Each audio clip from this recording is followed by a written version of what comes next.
एक गुजरात के अंदर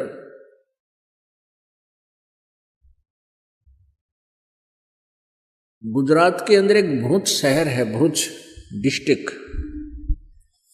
और भरूच डिस्ट्रिक्ट से 12 किलोमीटर लगभग एक मंगलेश्वर गांव है, और वहां पर ये नर्मदा नदी एक टापू बना देती है।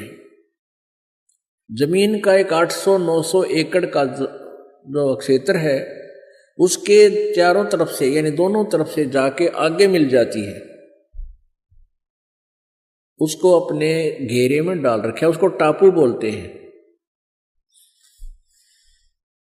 तो उसके अंदर 30-40 घरों का गांव था। पहले छोटे छोटे झोपड़ियां हुआ करती थी और जल का आसरा लेकर ही वो वहां रहा करते थे। तो उसके अंदर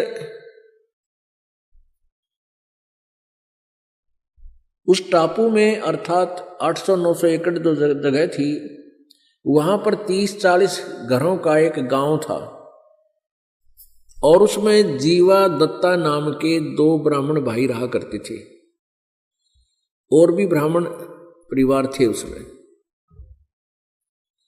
अब वो जीवा और तत्वा, उसको दत्ता भी बोल देते, तय को दय भी बोल देते। तो हम संत लैंग्वेज में जीवा और दत्ता बोलते हैं। वो बहुत परमात्मा के चाहने वाले थे। परमात्मा की चाह के अंदर वो इतने मगन थे कि जगह जगह जाते थे, संतों के सत्संग सुना करते थे।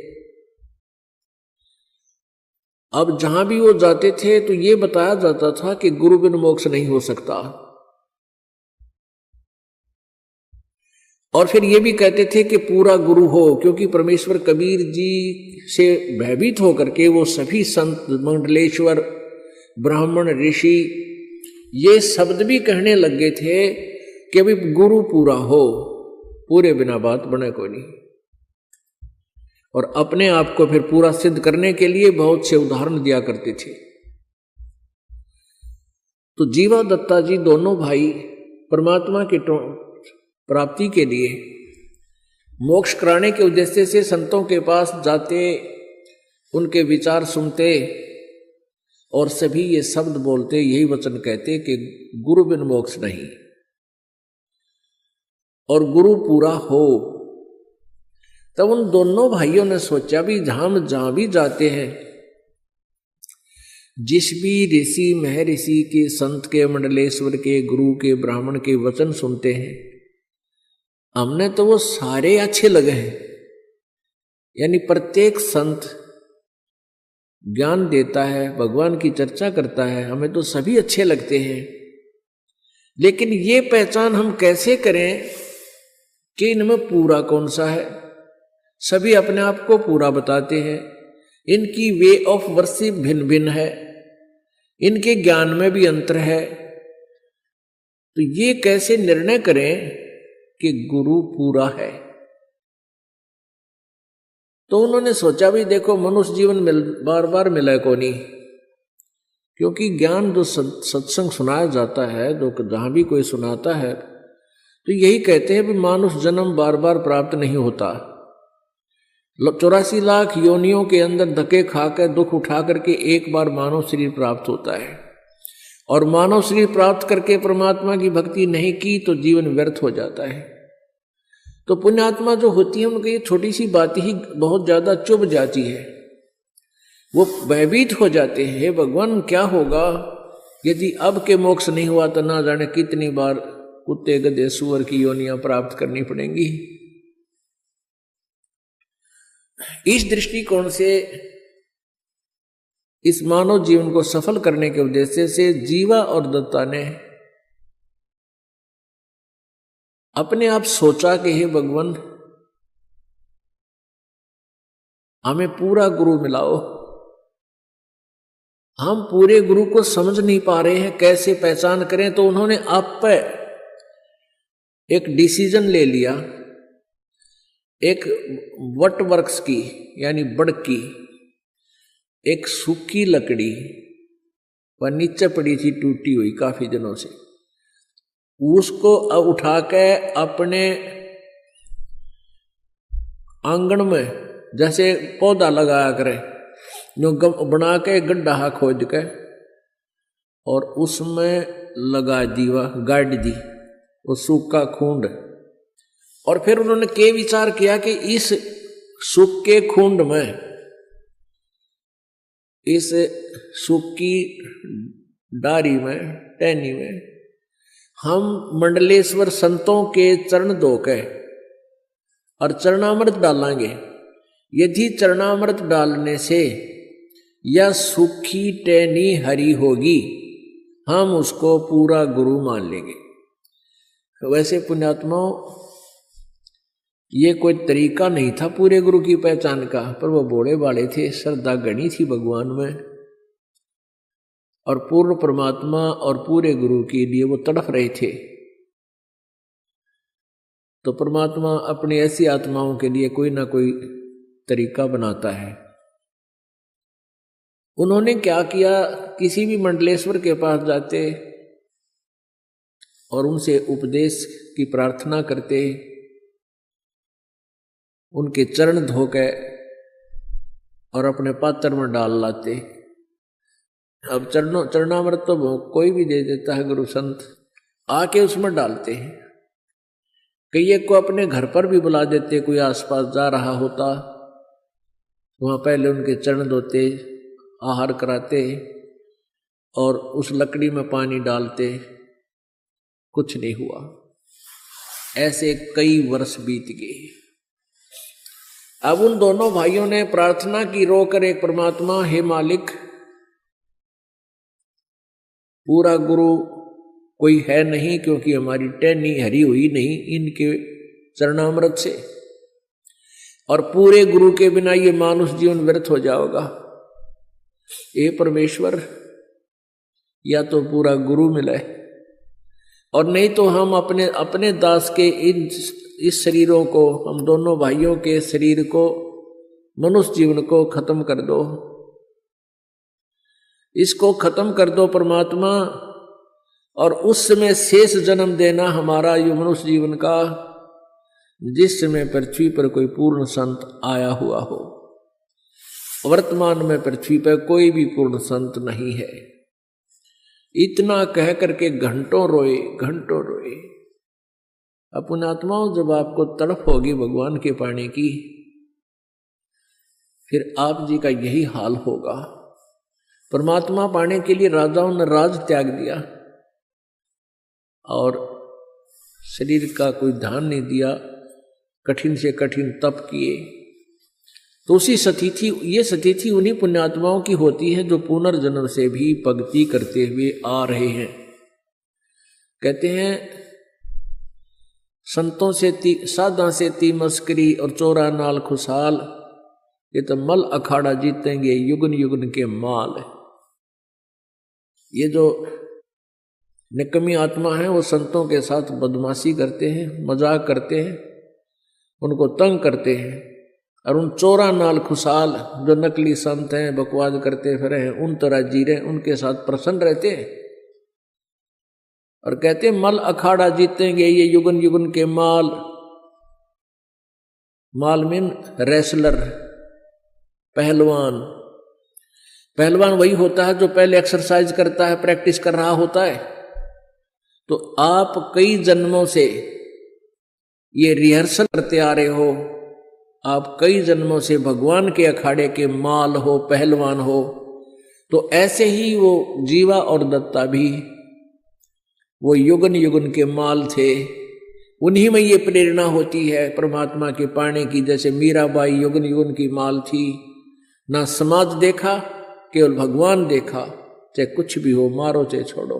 तो ये माल होते, ये पहलवान थे मालिक के पाड़े के और सफल हुए। ऐसे ही जीवा दत्ता वो युगन युगन के युगा युगा से वो पहलवानी यानी भक्ति करते हुए आ रहे थे, और उस भक्ति ने फिर अंगड़ाई ली पिछली पुण्य ने, और बहुत तड़पते 6 महीने तक लगभग फिर रोते रहे ए भगवान, या तो ये शरीर छूट जा या कोई संत मिलाओ मालिक। एक दिन क्या हुआ, परमेश्वर कहते हैं, सो छल छिद्र मैं करूं अपने जन के काज, गोता मारूं स्वर्ग में जा बैठूं पाताल, कहे कबीर ढूंढता फिरूं अपने हीरे माणिक लाल। लाल ने को ढूंढने के लिए मालिक वहां पहुंच गए। दोपहर के समय उनकी उस झोपड़ियों में यानी उसकी गली में चले जा रहे हैं। अब जीवा बाहर आया। जीवा ने देखा कि एक संत आ रहा है। उसने अपने भाई से जाकर कहा कि भाई, एक संत आ रहा है, आपकी आज्ञा हो तो उसे बुला लाऊं। अब दत्ता ने कहा कि भाई, आपने देख लिया, मंडलेश्वरों को भी देख लिया हमने, इनके पास कुछ नहीं है, और क्यों जख्म नया करे और कई दिन रोना पड़ेगा, कुछ ना पावे इनके पास। अब वो क्या देखा कि वो परमात्मा उनके गली के उनके घर के आगे से आगे को चले गए, जैसे किसी का घर पूछ रहे हों, ढूंढ रहे हों। तो दत्ता बार बार जीवा के कहने से दत्ता बाहर गया। जीवा बड़ा भाई था दत्ता का। दत्ता ने बार बार कहा, जीवा आपकी आज्ञा हो तो मेरा ऐसा दिल करे है, इस संत ने बुला लिया हूं मैं। अब जीवा ने कहा, भाई कोई बात नहीं, अब तेरी इच्छा है तो ले आ, मैं क्यों मना करूं तुझे, देख ले। वो वापस गए तो परमात्मा फिर वापस आ रहे हैं उनके घर की तरफ, वापस जैसे घर गांव से बाहर जाने वाले हों। तो दत्ता ने जाके चरण पकड़ दिए और कहा, परवरदिगार, ये दास की झोपड़ी है, एक बार दर्शन दो, पवित्र करो दास की कुटिया को। परमात्मा बोले, चल भाई, आगे अंदर। जैसा भी घर पर व्यवस्था थी, कोई बैठना मुड्डा दे दिया, कोई छोटा सा स्टूल। और जीवा ने कहा, दत्ता जा, कोई तसला ला उठा के, थाली ला, थाली प्रांत ला, चरण धोएंगे। महाराज आए, भगवान आए, यानी संत आए हैं। संत तो परमात्मा का रूप होता है, उनका ट्रेनिंग थी वह डेली की। चरण धोए पानी से। और जीवा ने कहा था, दत्ता, संतों के चरणामृत को कहीं ऐसे वैसे नहीं डालना चाहिए, वहां पौधे में डाल दिए, उसमें पौधे में। अच्छा जी। अब दत्ता ने जाकर वो ज्यों ही पानी डाला उस तसले से, प्रांत से, जैसा जिसमें पात्र में डाल रखा था, और पानी डालते डालते ही कोपल फूट आई उस वट वृक्ष की टहनी के। बोलो सतगुरुदेव की जय।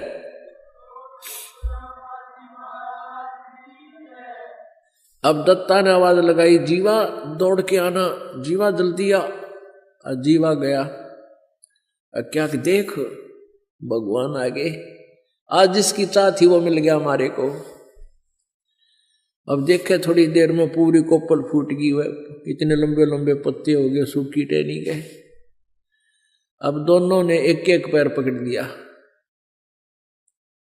एक एक पैर पकड़ लिया, रोवा बुरी तरह, मुंह की तरफ देखे, भगवान आप कहाँ छुपे थे, हे परमात्मा आप कहाँ छुपे थे, हमने तो सोच लिया था कि ये जीवन बर्बाद होगा, और यही प्रार्थना करते थे, भगवान या तो इस जीवन हमारा अंत कर दे, इस मनुष्य जीवन का, फिर दे देना जीवन, फिर जन्म देना मालिक, जब कभी परम संत यहाँ आए हों। हमने सोच लिया था इस पृथ्वी पर कोई संत नहीं रहा। परमात्मा ने कहा कबीर जी ने कि भाई बच्चा, अगर पृथ्वी पर संत ना होगा, इसमें आग लग जाएगी, यहां रह नहीं सकता प्राणी। ये तो संत यहां मैं रखता हूं, एक आध अपना भक्त, प्यारी आत्मा, या स्वयं आता हूं, जिससे पृथ्वी पर बैलेंस बना रहता है। और बेटा जब पृथ्वी पर संत नहीं होगा तो इसमें आग लग जाएगी, पूरी पृथ्वी कट कर मर जाओ, आपस में इतना बुरा हाल हो जाएगा।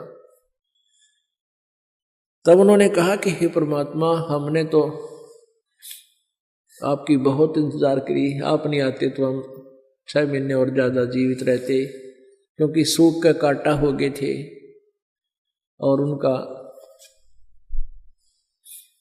जो है बुरा हाल था। अब दोनों ने उपदेश लिया, अब उपदेश लिया, ज्ञान सुना, सबसे न्यारा ज्ञान और सबसे न्यारा भगवान। उस ज्ञान से परमात्मा आते रहे, उनको ज्ञान सुनाते रहे, आते रहे, ज्ञान सुनाते रहे। कुछ दिनों में वो ज्ञान से परिपक्व हो गए। वो उस ज्ञान को फिर सुनाने लगे अपने ब्राह्मण वर्ग में।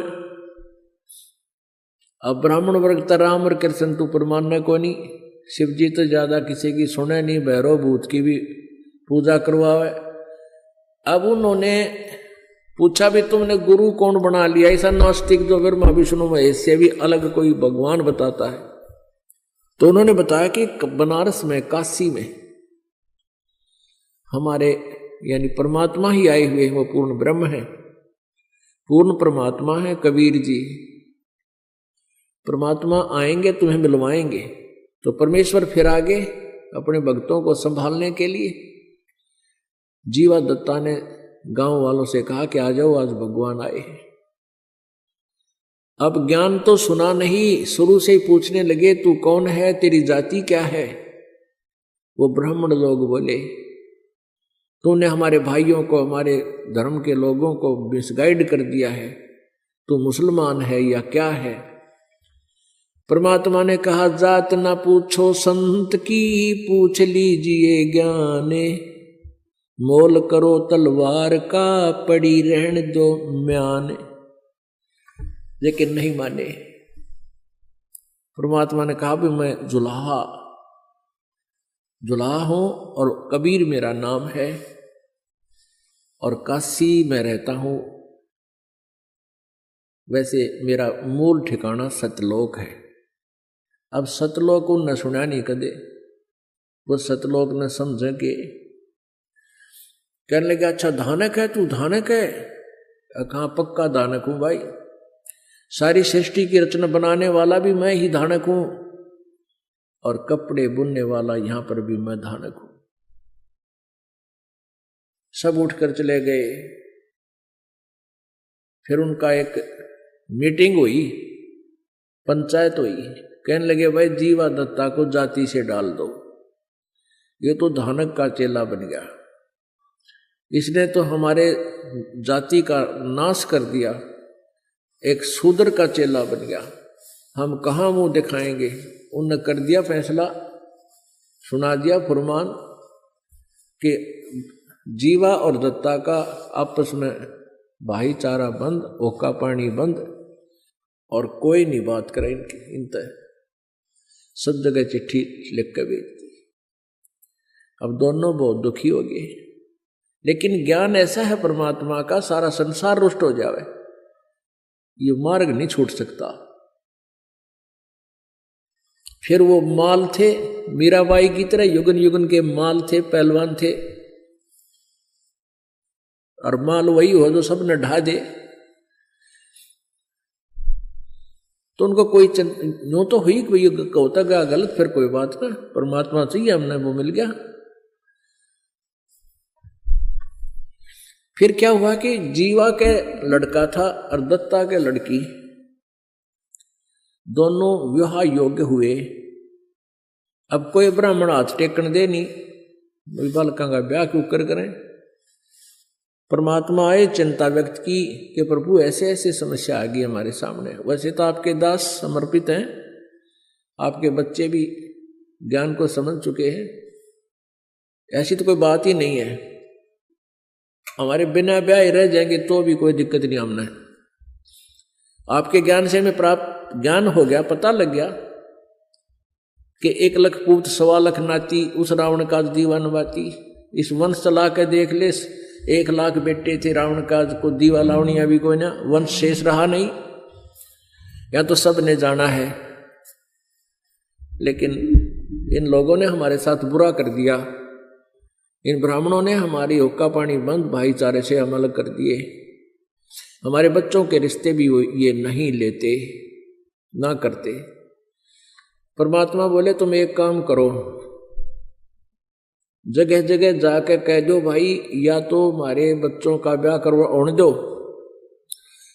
और नहीं होने देते हो तो हम इन दोनों बच्चों की शादी कराएंगे आपस में। जीवा का लड़का दत्ता की लड़की, इन दोनों का ब्याह आपस में करेंगे हम, और क्या करें। अब उन्होंने ऐसा ही एक प्रोपगंडा फैला दिया। अब ब्राह्मणा की फिर पंचायत हुई, भाई जमानास हो गया, बाण भाई का ब्याह होगा कि तुम दिखावांगे। उनकी पंचायत होगी। कहने लगे अब के विचार किया कि भाई लड़का लड़की का के दोष है, गलती तो उन दोनों ने कम्या की है, तो हम ये तो अलाउड कर दो भाई लड़की और लड़कियां की ब्याह अन्य स्थान पर हो सकता है। तो उन्होंने कहा कि ऐसे नहीं भाई, फिर तो कोई ब्याह ना करे उनका, तुम नो करो लड़के और लड़की ने गोद ले लो और फिर हम ब्याह करेंगे। तो वो आए सारे इकट्ठे हो गए कि खबरदार दे तुमने आपस में ऐसा दीन भ्रष्ट किया तो, और ये लड़के लड़की तो हमारे हैं, ये लड़का लड़की हमें दो, हम इनको गोद लेते हैं, हम शादी करेंगे इनकी कितना करें ढंग से, तुमने इससे कोई लेना देना नहीं। वो बोले ठीक से ले जाओ तेरे लड़का लड़की ने। वह समस्या भी हल कर दी, ब्याह ली भी परमात्मा ने। उन आप पे ब्याह कराया दोनों बच्चों का, वह सर दर्द भी हटा दिया, ब्याह का खर्चा भी ना होया। तो फिर थोड़े दिन वो सीधे हो गए, ज्ञान समझ मान ला गया धीरे धीरे, क्योंकि वो बच्चे जहाँ गए उन्होंने भी ज्ञान समझाया। फिर वो सारा काम सेट हो गया, बच्चे भी उनको दे दिए और परमात्मा की भक्ति भी उस नगरी में तकरीबन करने लगे। अब जो वो सूखे टहनी बट के वृक्ष में जरनामृत डाला था टहनी में, वो एक पेड़ बन गया पूरा, और वो पेड़ आज भी विद्यमान है। 600 वर्ष हो गए उसने, वो पेड़ आज भी विद्यमान है। और वहां पर कबीर पंथ के ये परंपरागत महंतों का वहां एक आश्रम बना हुआ है, जो इन यादगारों को संभाले हुए हैं। उसको हम देख कर आए थे, स्वयं आंखों देख कर आए हैं, एक बार गए थे हम देखने के लिए।